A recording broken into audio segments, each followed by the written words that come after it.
에스겔 33장 1절입니다.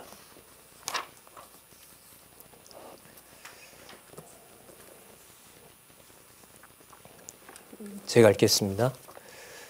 여호와의 말씀이 내게 임하여 가라사대 인자야 너는 내 민족에게 고하여 이르라. 가령 내가 칼을 한 땅에 임하게 한다고 하자.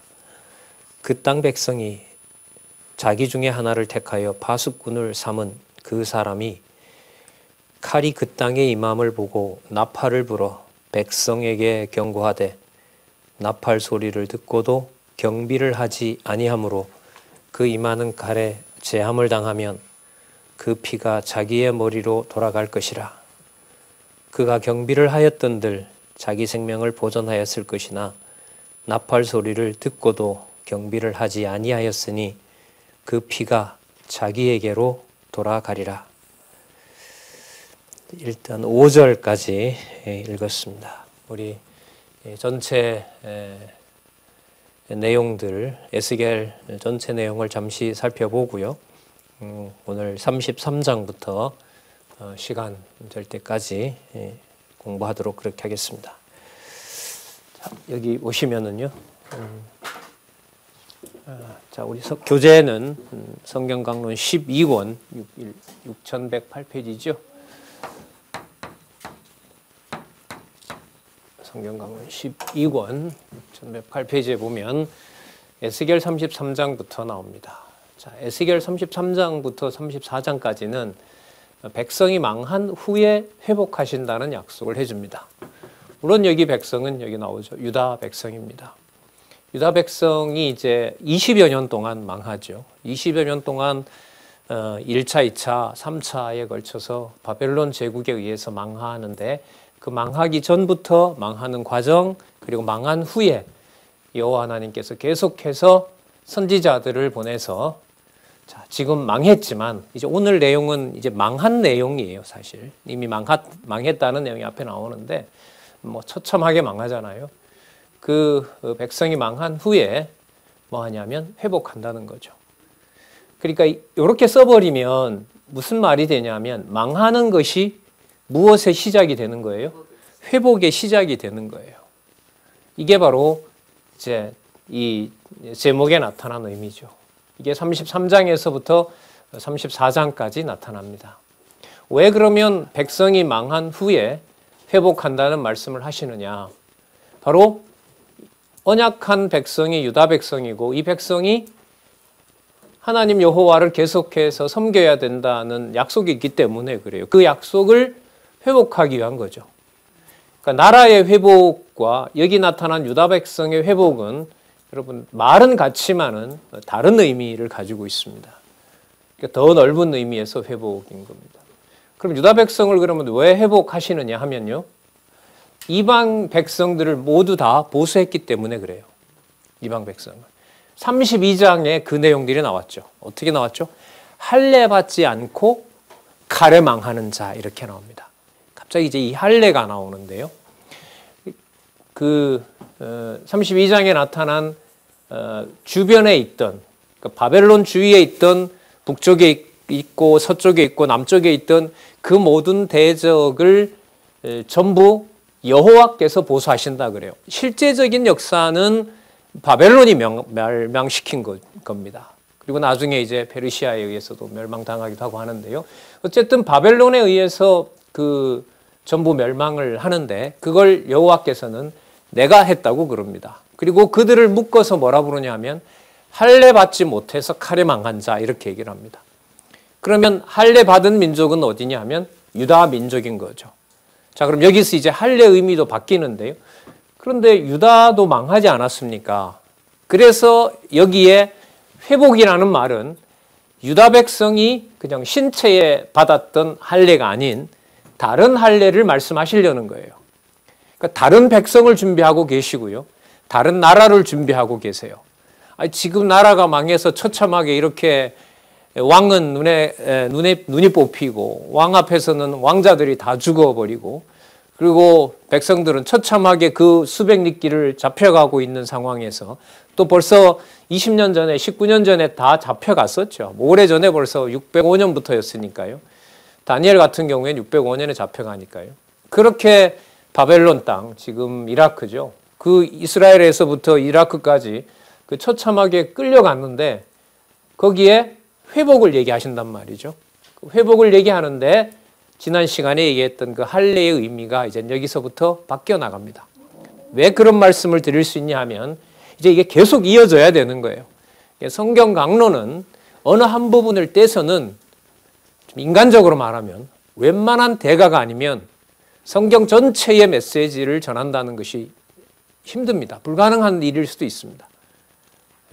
그 일이 일어나지 않고 성경을 처음서부터 이렇게 연결시켜서 공부하는 것이 기록된 하나님의 말씀을 통해서 하나님 살아계신 것을 확증하도록 하신 역사인 거죠. 자, 우리가 그 길을 지금 따라가고 있는 겁니다.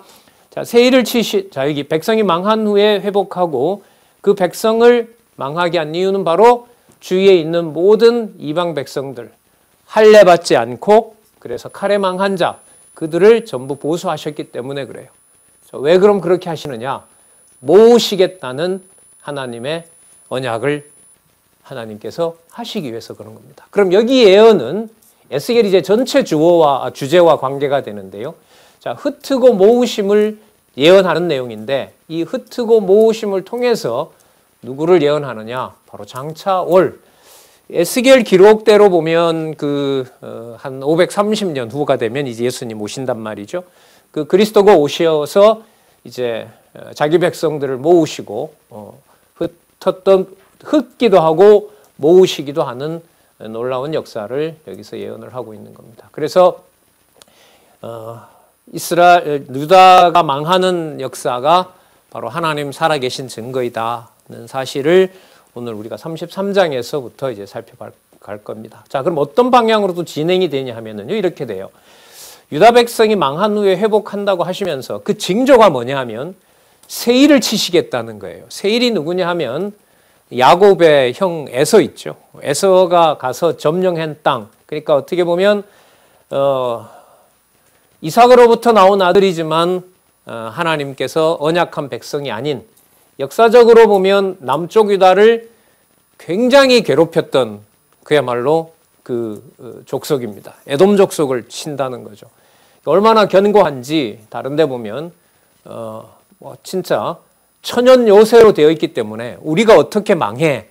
라고 하는 자들이 바로 이 세일 민족입니다. 에돔 족속이죠. 그걸 여호와께서 치신다는 겁니다. 그걸 무너지는 걸 보면 뭘 알 수 있다는 거죠? 내가 반드시 회복한다는 걸 알 수 있다는 겁니다. 자, 그 다음에 보시면요. 세일을 치고 마곡을 멸한 후에 회복하는데 여러분 이 마곡은 누구냐 하면 야벳 족속이에요. 이것도 상당히 의미가 있는데요. 이 마곡은 이 세일이나 또 바벨론이나 이런 세력들보다 더 북쪽에 있어요. 서북쪽에 있으니까요. 지금 말하면 그 러시아에 걸쳐 있는 위쪽 지역들, 로마 시대에는 그들을 야만인이라고 불렀는데요. 같은 야벳 족속이긴 하지만 어쨌든 그 마곡을 멸한다는 것을 바로 말씀해 주세요. 그게 바로 뭐냐면 유다 백성이 회복될 것에 대한 증거라는 거죠.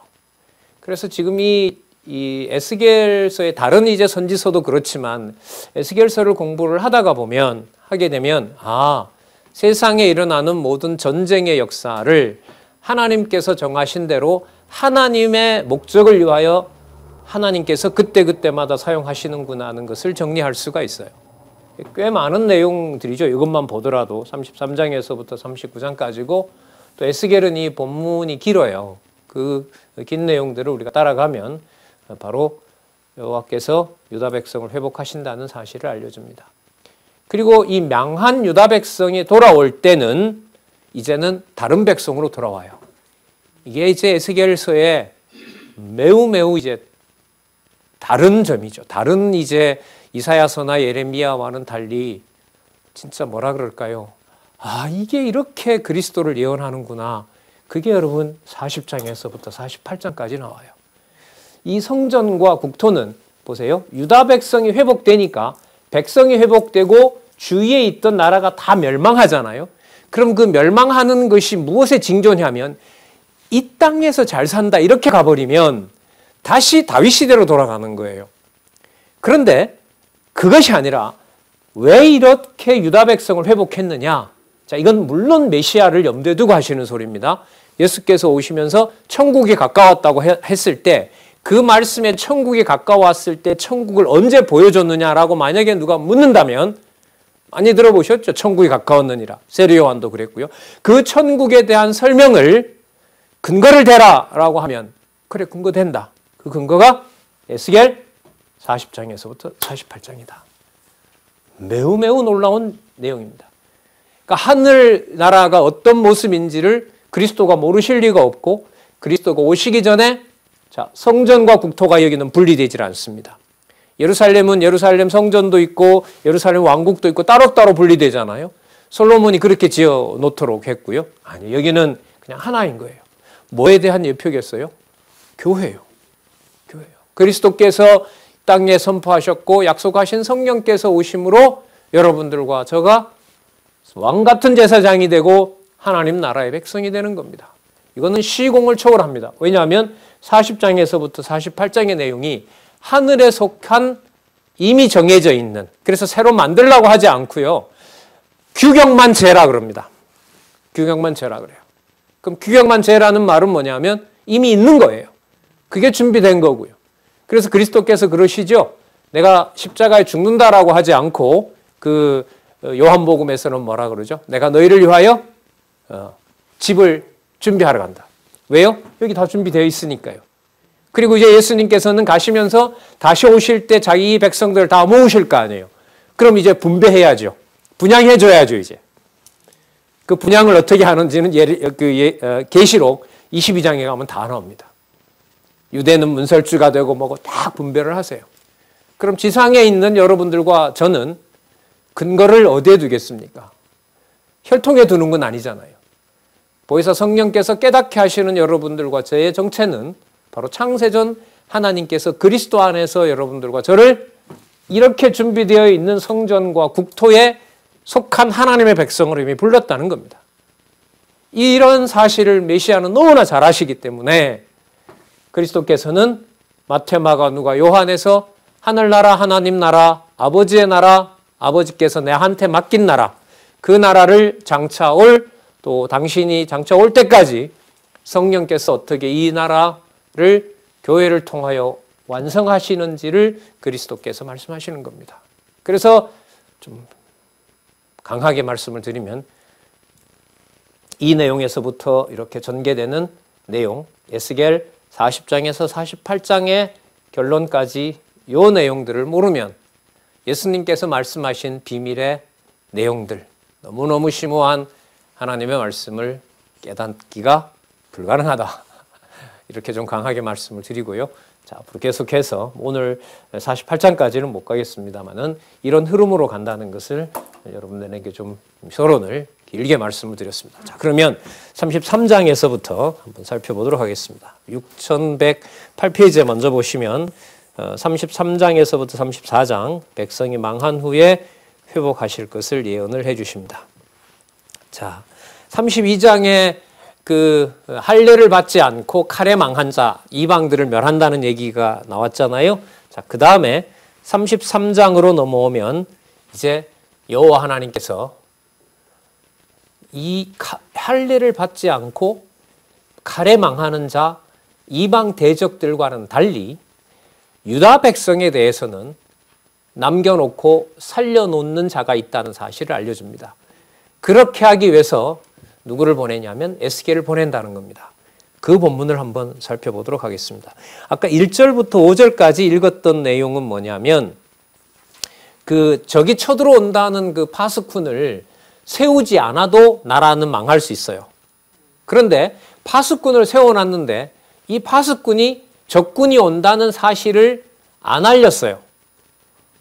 그런 다음에 나라가 망했어요. 그럴 때는 파수꾼도 어떻게 한다는 거예요? 벌아버리겠다는 거예요. 이게 누구 보고 하는 소리일까요? 에스겔 보고 하는 소리예요. 에스겔 보고 하는 소리예요.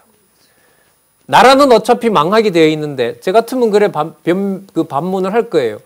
어차피 망하겠다고 하셨는데 굳이 저를 보내서 왜 이렇게 말씀 전하도록 합니까? 그냥 멸망하면 되지?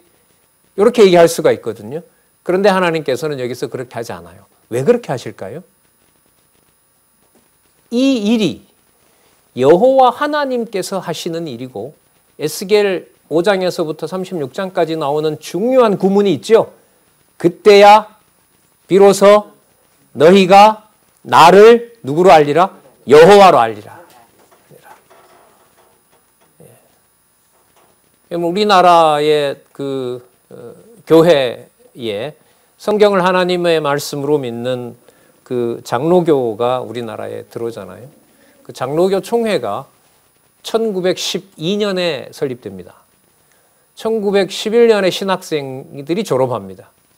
1910년에 무슨 일이 있었습니까? 나라가 없어졌습니다. 국권이 없어졌어요. 국권이 없는 거예요. 그냥 지나가다 일본 사람이 만약에 죽인다 해도 사망 증명서도 뗄 수도 없어요. 정체불명의 사람이니까요. 그게 1910년이란 말이죠. 제가 한국교회 이 선지서를 공부할 때 제가 한국교회사를 봤는데 막 전신에서 이런 거였냐 하는 거예요. 무슨 말씀을 드리려고 하냐면 성경 말씀을 받아들이고 하나님께서 역사 섭리를 주관한다는 사실을 최초의 7인 목사들이 한국 역사를 성경을 통해서 봤을 때 조선이 끝이 난 것이 누구의 역사라고 생각을 할까요? 누구를 알게 될까요? 여호와 하나님을 알게 되는 거죠. 3.1절 지났는데요. 좀 시간이 지날수록 이 선지서를 공부를 하면서 달리 보여요. 누가 적이고 누가 우군이고 이런 문제가 아닌 거잖아요. 그렇게 하면 풀릴 문제도 아닌 거고. 이 역사였구나. 조선을 끝내고 하나님 나라를 선포하는 그 당시 이름이 조선예수교 장로회 총회였어요. 예. 물론 인간을 띄우려는 건 아니에요. 그 총회, 오히려 그 총회에 대해서 비판할 게 저로서는 더 많죠. 그렇게 세운 총회가 지금 하는 그 장자교단이 하는 그 행위를 보면 참 성경적으로 납득하기도 어렵고 동의할 수 없는 게 훨씬 더 많지만은요. 이 사건을 지금 여기서 잠시 서론으로 말씀을 드립니다. 예. 망할 나라지만 선지자 에스겔을 반드시 보내는 이유는 복입니다. 왜요? 망하는 현장에서 누구를 깨닫게 하는 거니까. 예. 여호와께서 다 섭리하고 정해놨는데 뭐하러 전하느냐. 진짜 바보 같은 말을 드린 거죠. 여호와 하나님께서 왜 전하도록 하느냐. 그 일이 이루어질 때 내가 예언한 대로 약속대로 이루어진 것이 이루어짐으로 내가 살아있고 이 일의 주관자는 누구다? 나다. 여호와다. 이걸 알려주는 거예요. 그것도 이방인에게 말이죠. 그 이방인을 포함시키는 역사가 여러분 에스겔서에 너무너무 분명하게 나온단 말이죠. 예. 그럼 앞부분에 32장에 나왔던 이방인들에게도 뭐라고 얘기를 합니까? 너희들이 그렇게 망할 때 바벨론이 강해서 거의 너희 나라가 망한 것이 아니라 할례받지 않아서 내가 내 주권과 내 능력으로 너희들을 멸한 것이다. 왜? 유다를 괴롭혔으니까. 그리고 유다를 괴롭힐 때 연합했으니까. 박수쳤으니까. 아하 잘 망했다라고 얘기했기 때문에 그걸 살아계신 여호와께서 그렇게 하신다는 사실을 알려준 겁니다. 그래서 여러분 우리 시대의 가장 중요한 사건은 뭐냐 하면 성도들에게 여호와께서 과연 존재하느냐. 이분이 정말로 일거수일투족 아니 하루 24시간 영혼의 생각의 모든 생각과 판단들을 여호와께서 살아계신 증거로 여호와께서 확증해 주시느냐. 그 증명을 하는 것이 우리 시대의 가장 중요한 일 아니겠습니까? 자, 서론이 길어지는데요. 자, 그러면 말씀을 드렸던 대로 한번 살펴보도록 하겠습니다. 7절로 가서 보겠습니다. 인자야 내가 너로 이스라엘 족속의 파수꾼을 삼음이 이와 같은지라. 그런즉 너는 내 입의 말을 듣고 그 여호와의 말씀인 거예요. 그 선지자는 여호와의 말씀대로만 전하도록 합니다. 그러니까 그리스도가 오셔서 자기 좋은 대로 행하시는 게 아니에요. 그리스도께서 말씀하시는 게 전부 구약의 근거를 가지셔야 돼요.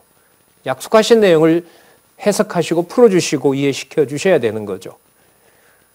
내 입의 말을 듣고 나를 대신하여 그들에게 경고할지어다. 가령 내가 악인에게 이르기를 악인아 너는 정령 죽으리라 하였다 하자. 내가 그 에스겔이 그 악인에게 말로 경고하여 그 길에서 떠나지 아니하면 그 악인은 자기 죄악 중에서 죽으려니와 내가 그 피를 내 손에서 찾으리라. 그 다음 보시기 바랍니다. 그러나 너는 악인에게 경고하여 돌이켜 그 길에서 떠나라고 하되 그가 돌이켜 그 길에서 떠나지 아니하면 그는 자기 죄악 중에서 죽으려니와 너는 내 생명을 뭐하리라? 보존하리라. 그러니까 그 선지자로 불렀던 것을 하나님께서는 매우 중요한 의미로 두는 거예요. 그러니까 나를 알렸느냐 알리지 않았느냐로 보면 너무너무 중요한 사건인 거죠. 예. 계속 보겠습니다. 10절 보시기 바랍니다.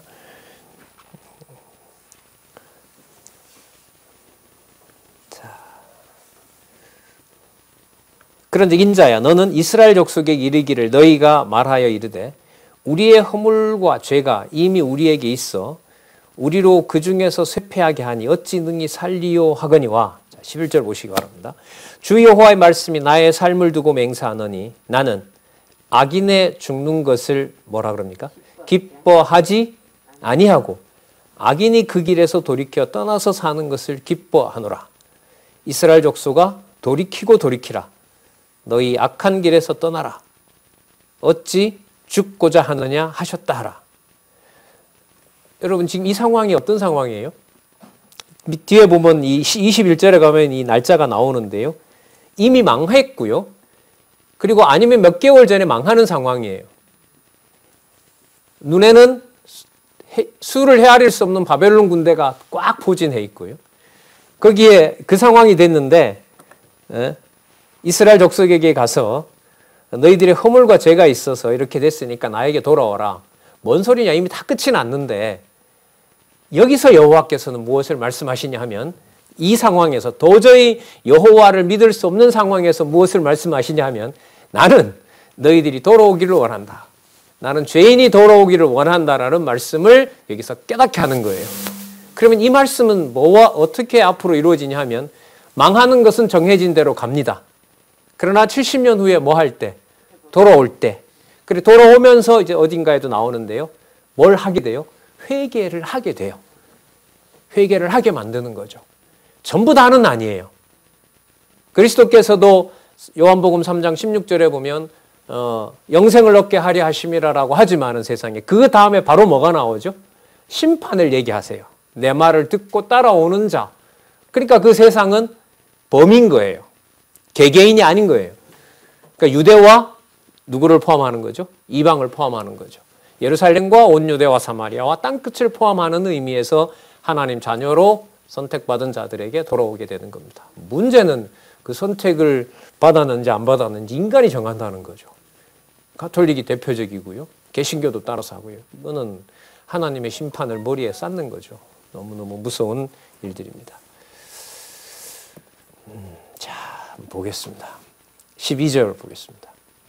인자야, 너는 내 민족에게 이르기를 의인이 범죄하는 날에는 그 의가 구원치 못할 것이요 악인이 돌이켜 그 악에서 떠나는 날에는 그 악이 그를 엎드러뜨리지 못할 것인즉 의인이 범죄하는 날에는 그 의로 인하여 살지 못하리라. 의인으로 부름받았어요. 유다가 하나님의 백성으로 부름받았어요. 그런데 뭐 하게 돼요? 범죄하게 됐어요.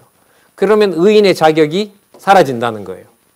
그 다음에 악인으로 살아갑니다. 그런데 여호와의 말씀을 깨닫고 돌아오게 돼요. 그럼 그는 또 뭐가 된다는 거죠? 의인이 된다는 거예요. 그러니까 뭐와 뭐를 바꿔버려요? 유대인은 당연히 죽을 때까지 대대손손 하나님의 택산 백성이라고 알고 있었던 사실을 여기서 바꿔버립니다. 이 바꾸는 이유에 대한 답이 어디에 나오느냐? 이게 40장까지 가야 돼요. 40장까지 가야 돼요. 중간에 아주 놀라운 사건이 하나 있는데 37장에 가면 나와요. 37장에 그 유명한 뭐가 나오냐면 마른 뼈가 붓고 살이 붙고 힘줄이 생기고 생기가 불어넣어지는 일이 생겨요. 그럼 이때 여러분 이 마른 뼈는 어디를 다 포함하겠어요? 이 기준으로 보면 벌써 200년 전에 망했던 북쪽 이스라엘 백성까지를 다 모으는 거예요. 이방도 다 모으는 거예요. 이미 어디에 백성이 준비되어 있어요? 하늘에 준비되어 있고 하나님의 성전에서 섬기도록 모두 준비해놨다는 거예요. 그걸 40장에 가면 이상으로 알려주세요. 이 내용하고 여러분 나중에 요한복음에서 예수께서 하늘의 일을 얘기하시는 것하고 연결을 시키면 진짜 이 기독교라는 것이 사람의 어떤 상식과 판단으로 대충 이렇게 얘기하고 신이 있다 없다 이런 어떤 얘기를 함부로 할 수 없다는 것을 금방 알 수 있는 부분이에요. 자, 보겠습니다. 14절 한번 볼까요?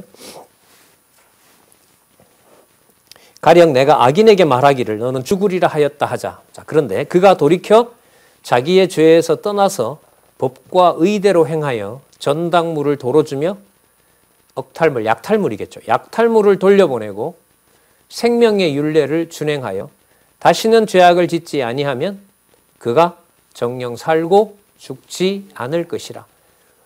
누가 돌아오게 하신다는 거죠? 악인이. 그러나 유다 백성과 같은 의인이라고 자칭하는 자들도 그들이 범죄하면 뭐 한다는 거죠? 없애버린다는 거죠. 그러면 언약 자손을 없애버리면 여호와의 이름이 아니지 않습니까? 라고 반문할 수가 있죠. 그 내용이 뒤에 보면 나옵니다. 유다 백성들이 뭐라고 부르냐면, 뭐라고 반문하냐면, 그거는 불공평하죠. 우리들이 알기에는 언약 백성을 다른 사람에게는 언약 백성이라고 하지 않았는데, 어떻게 우리를 버리고 다른 자를 언약 백성이라고 얘기를 합니까? 이렇게 반문을 한단 말이죠. 여기서 여호와께서 알려주세요. 그게 아니다. 그게 아니다. 내가 준비해 놓은 하나님의 나라는 너희들 조상 아브라함도 얘기했고 모세도 얘기했고 또 다윗도 얘기했던 대로 하나님의 백성들은 그림자 모형으로 존재하는 육체적인 그런 백성이 내가 준비해 놓은 백성이 아니다. 그러니까 이 해석은 나중에 누구를 통해서 다 드러나죠. 그리스도를 통해서 다 드러나는 거예요. 그래서 우리가 요한복음에 나타난 내용들을 우리가 어느 정도 알고 있기 때문에 이 해석을 서로 이렇게 해석의 근거로 삼는 거죠. 뭐 전통적으로 많이 얘기했죠. 성경은 성경으로 푼다. 구약을 풀 때는 신약을 근거로, 신약을 해석할 때는 반드시 구약을 근거로. 자, 보겠습니다. 하나님 어떻게 말씀하시는지 여기 잘 나타납니다. 16절 그의 본래 범한 모든 범죄가 기억되지 아니하리니 그가 정령 살리라. 이는 법과 의를 행하였음이라 하라. 자, 그런데 이에 대해 그 민족이 뭐라 말하는가 보세요. 유대민족이겠죠. 주의 길이 공평치 않다 하는도다. 그러나 실상은 그들의 길이 공평치 아니하다. 그러니까 자기 기준으로 의와 불의를 정하고 있었던 거죠. 그런데 솔로몬 이후로 또 솔로몬에게 이미 약속도 되었지만 솔로몬 때부터 북쪽 이스라엘이 망하고 지금 남쪽 유다가 망할 때까지 그 왕조가 전체 여러분 뭐 해왔죠? 타락의 길로 걸어왔던 거죠. 그럼 그 타락의 길을 현상적으로 보면 그들이 타락의 길을 걸었지만 그리고 자기네들은 항상 의로운 자녀라고 생각을 했고 하나님의 언약 백성이라고 생각했지만 하나님께서는 이미 모세에게 약속했던 대로 언약 자손의 의미를 육신으로 육체로 보존하는 것이 아니라 무엇으로? 신령한 것으로 아담에게 줬던 그 생기를 다시 이방의 민족에게도 남은 자들에게 하나님의 말씀을 듣게 하고 돌아오게 하겠다는 약속이 여기에 나타나는 겁니다. 이 부분 한 부분 가지고는 성경을 해석할 수가 없어요. 이 부분. 적어도 에스겔 전체 아니면 이사야에서부터 소선지서 말라기까지 전체 내용을 통해서 자손 땅 통치 언약이 누가 하나님의 자녀이고 또 누가 하나님의 땅에서 살게 되고 누가 그리스도의 통치를 받게 되는지 그걸 약속한 내용을 살펴봐야 되고 그걸 그리스도께서 어떻게 말씀하시는지를 살펴봐야 이게 이해가 될 수 있습니다. 자, 18절 볼까요? 의인이 돌이켜 그 의에서 떠나 죄악을 지으면 그가 그 가운데 죽을 것이고 만일 악인이 돌이켜 그 악에서 떠나 법과 의대로 행하면 그가 그로 인하여 살리라. 예. 그러니까 유대인들도 다 유대인이 아닌 거예요. 돌아올 자가 있고 대적하는 자가 있고 멸망당하는 자가 있고 그러니까 뭐 가지고 설명이 안 돼요. 이제는 내가 아브라함의 후손이다라는 걸 가지고는 하나님의 백성이라는 사실을 설명할 수가 없게 되는 거예요. 이 문을 여호와께서 정하신 대로 선지자들의 입을 통해서 이렇게 선지서를 통해서 예언해 주셨기 때문에 그 사실에 근거하여 여러분들과 저는 유대인이 아님에도 불구하고 이렇게 진리의 말씀을 선명하게 깨달을 수 있는 놀라운 은총을 받고 있는 거죠. 예. 자, 19절입니다. 만일 악인이 돌이켜 그 악에서 떠나 법과 의대로 행하면 그가 그로 인하여 살리라. 12절 또 여기에 대해서 또 뭐라고 하냐면 악인이 여호와를 부르니까요. 이방인이고 진짜 천한 자들이라고 여겼던 자가 여호와를 부르니까 여호와를 자기네들만 부를 줄 안다고 했던 자들이 봤을 때는 이건 불공평한 일이다. 그러나 너희가 이르기를 20절 주의 길이 공평치 않다 하는도다. 이스라엘 족속아 내가 너희의 각기 행한 대로 심판하리라 하시니라. 이렇게 해서 공평의 기준이 누구에게 있다? 여호와께 있다. 여호와께 있다.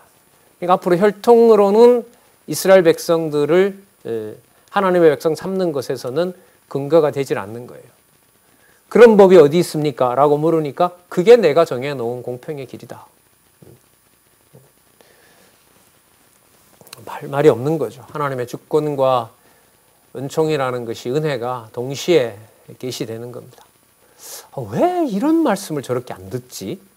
어떻게 저 사람이 이렇게 등을 돌릴 수가 있지? 다 우리 생각인 거죠. 살아계신 하나님의 이 주권적인 섭리를 이해하지 못하면 도저히 용납할 수가 없죠. 자, 21절에 보면은요. 이제부터 일이 이루어집니다. 여기서 좀 단락을 나누어야 될 필요가 있는데요. 우리가 사로잡힌 지 12년 10월 5일. 여러분, 여기는 이미 망한 겁니다. 망한 거예요. 자, 이미 예루살렘이 완전히 패망한 시기였습니다. 32장 1절에 보면 12년 12월 12일이라고 나오거든요.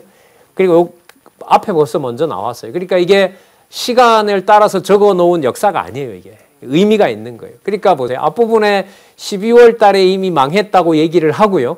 그 다음에 어떤 말씀을 하시냐면 이방 대적들은 할례 받지 않아서 칼에 망했다고 얘기하고요. 그들이 왜 칼에 망했냐 하면 유대 중에서도 내 백성을 돌아오게 하기 위해서 그들을 멸망시킨다는 거예요.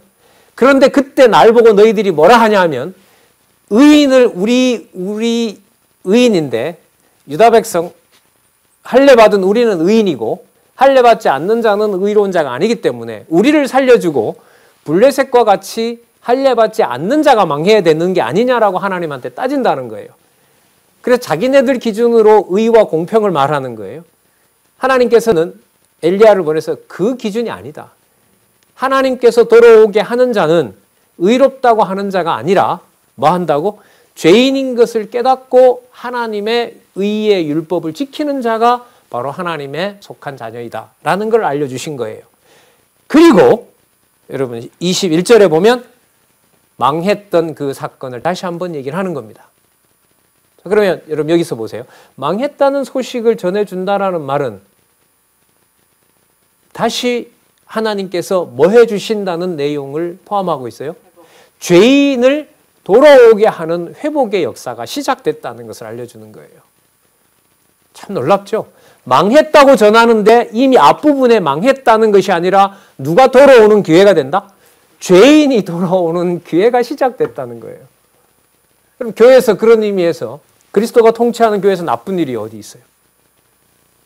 이걸 모르면 뭐예요? 하나님 어려움이 왔습니다. 고쳐주세요. 이거밖에 더 하겠어요? 그러면 에스겔을 따라서 기도한다면 이거겠죠.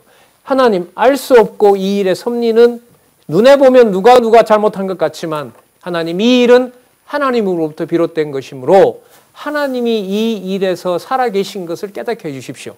이게 바로 바른 기도인 거죠. 그러니까 에스겔로서는 지금 이 상황인데 하나님 망하게 하면 안 됩니다. 이 말을 할 수 있어요? 없어요? 없죠. 왜? 하나님은 망하게 한 목적이 분명히 있기 때문에 돌아오게 할 자를 70년 후에 돌아오게 하려고 잠시 뽑아서 바벨론에 갖다 놓았는데, 그렇다고 여러분 바벨론에게 축복하는 건 아닙니다. 또 그렇게 또 생각이, 그 생각까지 이미 성경은 다 설명을 하고 있어요. 21절 보겠습니다. 우리가 사로잡힌 지 12년 10월 5일에, 자, 망한 후에요. 예루살렘에서부터 도망온 자가 내게 나와 말하기를 그 성이 함락되었도다 하였는데, 그 도망한 자가 내게 나오기 전날 저녁에 여호와의 손이 내게 임하여 내 입을 여시더니, 다음 아침 그 사람이 내게 나올 때에, 임시 때에 내 입이 열리기로 내가 다시는 잠잠치 아니하였노라. 어젯밤부터 망했습니다라고 올 때까지 입을 붙여버렸어요, 하나님께서. 왜요? 그 사람이 와서 앞부분에 뭐라고 얘기했죠? 죄인을 돌아오게 하신다는 약속을 해주셨잖아요. 그걸 가서 뭐 해야 되니까? 전해야 되니까. 그러니까 누가 입단속을 시키는 거예요? 여호와께서요. 슬프다, 뭐하다, 이런 자질구레한 무슨 푸념이나 이런 거 필요 없어요. 입을 확 봉해버리는 거예요. 그럼 앞부분에 어떤 놀라운 얘기가 나왔죠? 남쪽 유다가 망한다는 사건을 오전에 얘기해주고 오후에 누구를 죽여요? 에스겔의 부인을 죽이잖아요. 부인을 죽이고 뭐 하지 말라고 그래요? 울지 못하게 하잖아요. 그래서 사람들이 물어요. 너 왜 울지 않느냐? 왜 울지 않냐고? 남쪽 유다가 망했을 때 너희들도 울지 못하게 하려고 그런다. 곡을 하고 여러분 사람들과 모여서 슬퍼한다는 말은 뭐예요? 그 일이 안타까워하는 거잖아요. 안타까워하지도 못하게 한다는 거죠. 이해가 안 돼요. 이런 신이 어떻게 이해가 돼요? 네? 제가 학교 다닐 때 봤던 영화가 진짜 이거 보면서 또 생생한데요. 그 영화에 보면 그게 나오죠. 유대인들이 이제 가스실로 가는데 한 3일 길을 가는가 그래요. 저기 남쪽에서 잡아서 이제 폴란드 아우슈비츠까지 가야 되니까 중간에 한 번 세워요. 근데 이틀 동안 애가 못 먹으니까 유대인 그 아이가 아버지 품에서 죽었어요. 물론 영화긴 합니다. 하지만 그 정황은 이해가 돼요. 세워서 이제 한번 문을 열고 그 화물차를 열고 이제 나왔어요. 그러니까 애가 죽어 있거든요. 애를 이렇게 아버지가 받치고 하늘에다 대고 욕을 합니다. 오늘 이 시간부터 야훼는 더 이상 존재하지 않는다. 그게 거기 나와요. 여호와 없다는 거죠. 이제까지 믿었던 신이 존재한다면 이런 일이 벌어져야 되냐는 거죠. 우리는 근데 그보다 더 극심하고 처참한 일을 어디 예레미야에서 봤잖아요. 뭐가 어디로 들어간다고요? 자녀와 부모의 살점이 입으로 들어가요. 안 됩니다, 여러분. 무슨 신이 존재하느냐 아니냐 이런 것도요. 조금만 이런 내용 따라오면 사치스러운 질문이에요. 진짜 좀 처절하게 말씀드리면 연명하도록 주는 것 가지고 그냥 감사하다고 받아 먹어야 되는데 저부터라도 그렇지 않죠. 좀 알면 안다고 기고하고 또 모르면 모른다고 짜증내고 참 그냥 무섭고 감사하고 막 그게 막 교체해요. 22절 보겠습니다. 24절 볼까요? 23절. 자, 여호와의 말씀이 내게 임하여 가라사대. 이제 입을 열어놨잖아요. 24절. 인자야, 이 이스라엘 황무한 땅에 거한 자들이 말하여 이르기를 아브라함은 오직 한 사람이라도 이 땅을 기업으로 얻었나니 우리가 중다한즉 더욱이 땅으로 우리에게 기업으로 주신 것이 되느니라 하는도다. 그러니까 망하는데도 뭐라고 얘기를 해요? 우리가 누구 후손이다? 아브라함 후손이다. 그러니까 할 짓은 전부 이방인 짓을 하면서 범죄를 해놓고 급할 때는 누구 자손이다? 예, 그런 거잖아요. 아버지한테 아버지 명은 다 어기고 살다가 급할 때 가서 아버지 제가 그래도 호적에 있는 아들 아닙니까? 뭐 이거 아니에요? 예? 자, 아브라함이 한 사람이라도 땅을 기업으로 줬는데 이렇게 아직도 많은 사람들이 있는데 당연히 우리를 기업으로 삼으셔야 되고 우리를 보호해 주셔야죠. 비록 좀 잘못은 했지만. 뭐 뻔뻔하고 뭐 하기가 이럴 데가 없는 거죠. 그게 인간인 거고요. 그 예수님이 왔을 때 유대인들이 뭐라 그래요? 야, 나사렛 예수야, 너 이름으로 기적을 해라. 기적을 베풀고 사람들에게 그 표적을 보여줘라. 누구 이름으로 한다고는 말하지 말아라. 나사렛 예수 네 이름으로 한다고 해라. 누구 이름으로 한다고 하지 말아라. 여호와께서 하게 하셔서 한다고 하지 말아라. 그러니까 무슨 말에 못 견디는 거예요? 여호와께서 하게 하신다. 나사렛 예수를 통하여. 그 말을 견딜 수가 없는 거예요. 그리고 우리는 모세의 법을 따르기 때문에 너는 귀신이 들렸다. 이렇게 얘기를 하는 거죠. 이게 우리의 고학성이잖아요. 25절. 그러므로 너는 그들에게 이르기를 주 여호와의 말씀에 너희가 피 있는 고기를 먹으며 우상 섬겼다는 거죠. 너희 우상들에게 눈을 들며 피를 흘리니 그 땅이 너희의 기업이 될까 보냐. 주어도 관리가 안 되는데 주면 뭐 하겠느냐. 그 땅 다시 또 우상 섬기는 걸로 쓰는데 그러면 뭐 하는 게 더 좋아요? 땅을 다 갈아엎어버리는 게 낫죠. 사람들 그곳에 다 비웃는 게 낫죠. 그래서 레위기에 나오잖아요. 벌써 900년 전에 약속했죠. 70년 동안 사람이 살지 않는 예루살렘 성전이 갈 때가 무성할 때 땅이 뭐 하게 된다? 예, 안식하게 된다. 그리고 70년 후에 새로 바뀐 세대들이 와서 하나님이 원하는 성전을 세우게 된다. 그게 벌써 레위기 26장에 나오죠. 900여 년, 이 기록으로 보면 900년 전에 이미 약속하신 겁니다. 26절요. 너희가 칼을 믿어 가증한 일을 행하며 각기 이웃의 아내를 더럽히니 그 땅이 너희의 기업이 될까 보냐? 될 수 없다. 너는 그들에게 또 이르기를 주 여호와의 말씀에 내가 나의 삶을 들고 맹세하노니 자 도망간다고? 그럼 도망가 봐라.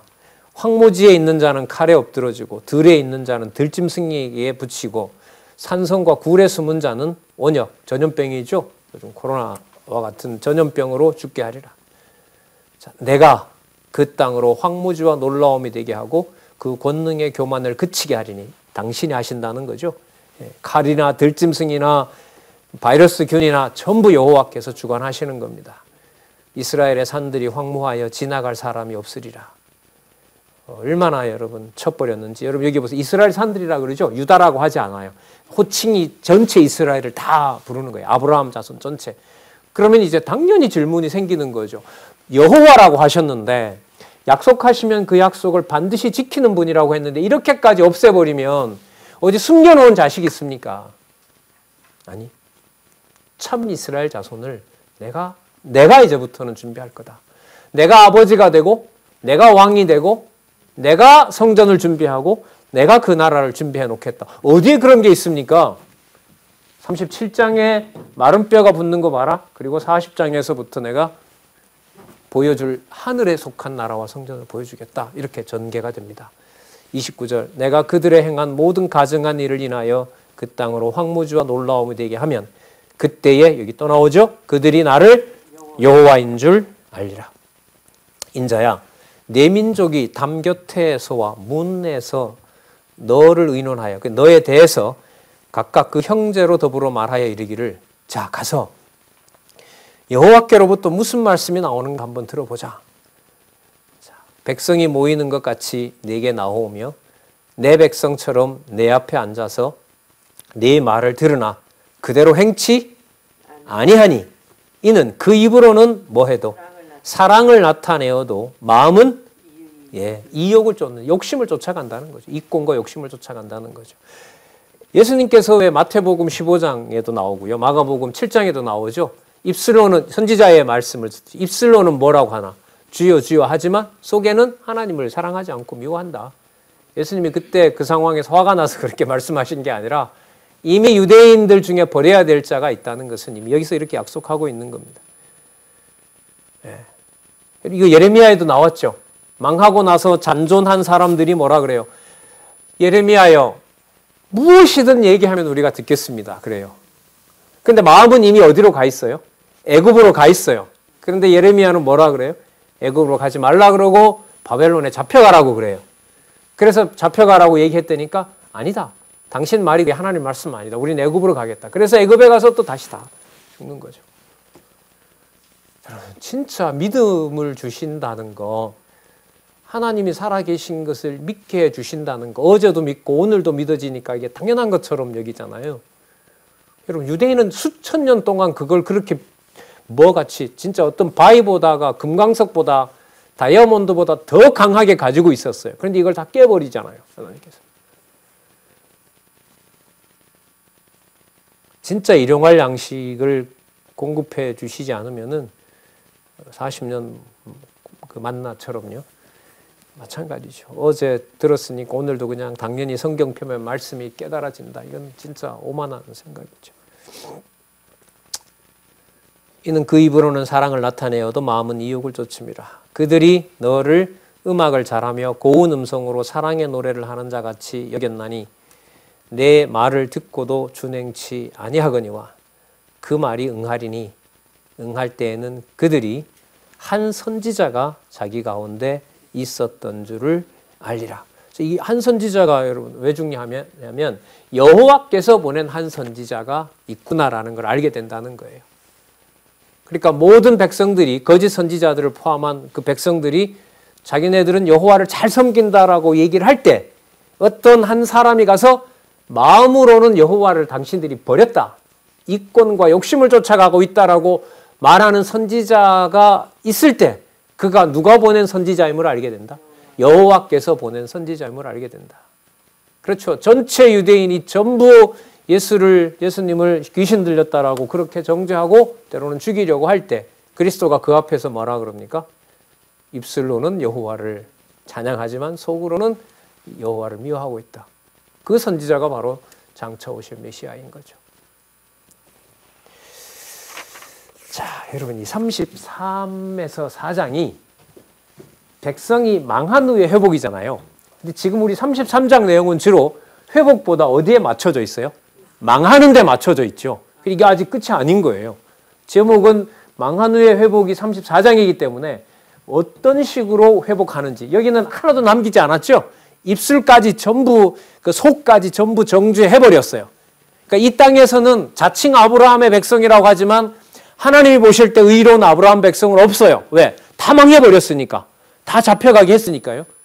그러면 하나님 어디에 숨겨놨습니까? 물을 거 아니에요. 그 비밀이 34장에 나온단 말이죠.